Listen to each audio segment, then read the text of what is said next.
Welcome to the eBakery YouTube channel, the agency for online merchants. What if you see more and more merchants selling the same product as you?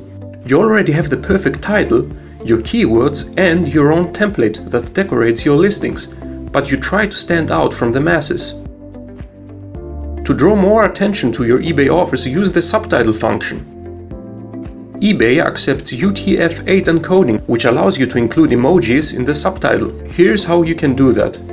Go to Sell and create a new draft. Enter the name of the product and you already reached the page where you can add your subtitle. You have a limit of 55 characters, which you should use to point out all the benefits to your customers one more time. And above all, use emojis in your offer to stand out from the masses. Now you know how to draw more attention besides the standard SEO steps that you took, and will hopefully see an increase in sales. If you don't know how to create an eBay title, you can find a link to our video on the top right of your screen. Also, feel free to subscribe and never miss a new video. Your eBakery team.